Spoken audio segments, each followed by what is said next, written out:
Free speech for them, not for you. That's the focus of tonight's Angle.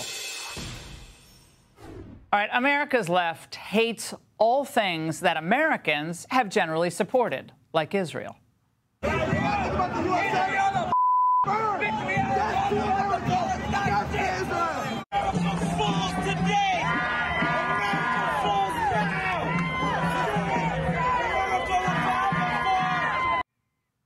So they intertwine Israel, America, America, Israel. It's all the same to them. Let them all burn.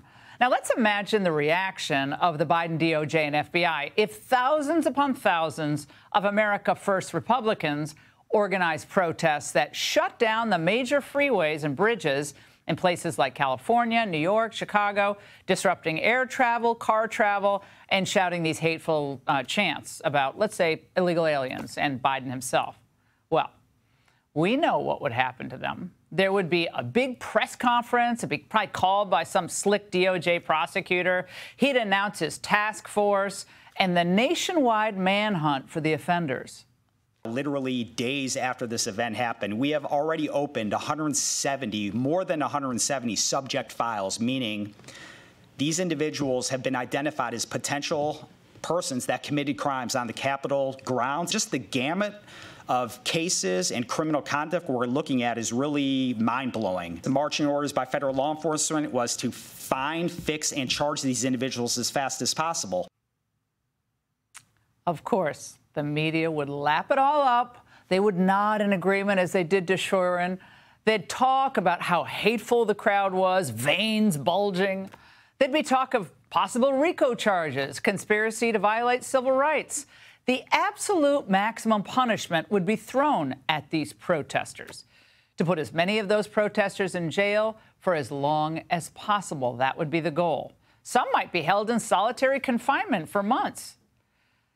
Look, our system is set up to give broad discretion to our DOJ.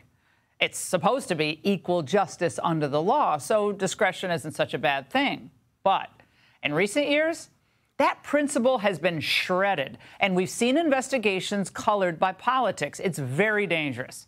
The discretion to charge generally only is used in one direction now, and that's against conservatives. From the way they went after the J6ers to how they descended on people like Roger Stone, remember that? And what they're still doing to Donald Trump. Speak about what you consider to be the corruption of the court, and they'll throw you in jail, or at least threaten it. That's a tactic that would make Putin very proud. And the same analysis really applies to college campuses. Conservative students protesting with the same tone and viciousness as the pro-Hamas crowd would be expelled and blacklisted by every Fortune 500 company in America. The fact is, if you live or work in places where the liberal cult mindset dominates, then you have to say what they want you to say, and you have to do what they want you to do, or you're going to be punished. Look at what that hissing cobra, Megan Rapinoe, did to that poor Christian soccer player, Corbin Albert. She merely reposted a sermon about how transgenderism is wrong. She was forced to apologize. And then Megan Rapinoe, of course, took a bow. Now, everyone needs to understand what we're all up against. This new inquisition is very well funded and always seeking new targets. The Democrat slush fund known as Act Blue, with support from George Soros, and big support, I might add, announced that it was helping pay the bail of any of the anti-Israel, anti-USA protesters who were arrested.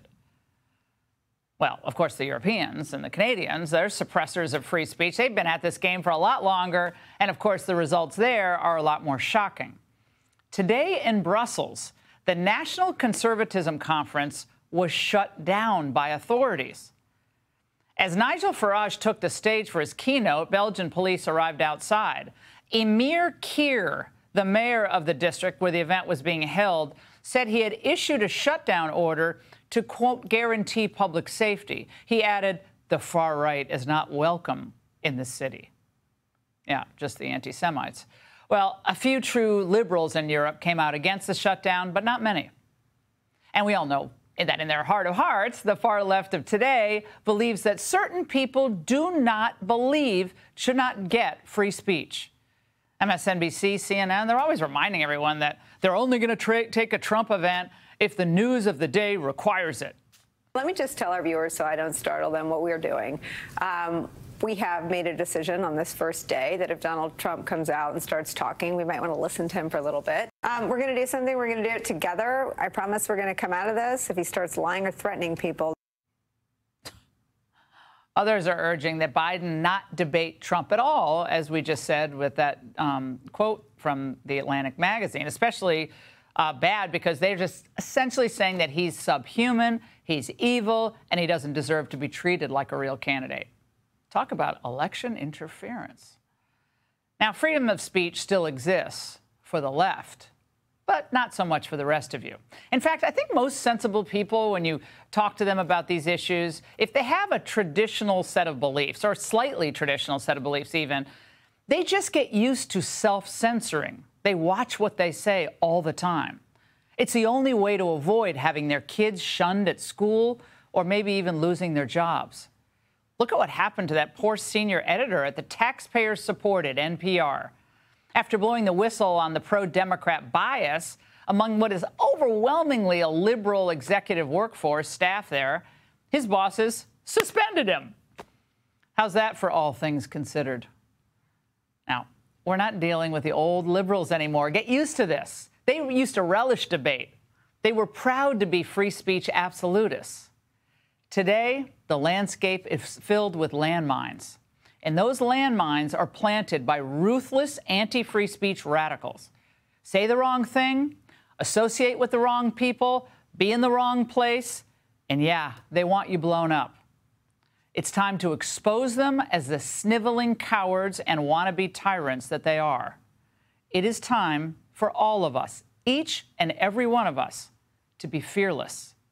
And that's the angle. Hey, Sean Hannity here. Hey, click here to subscribe to Fox News YouTube page and catch our hottest interviews and most compelling analysis. You will not get it anywhere else.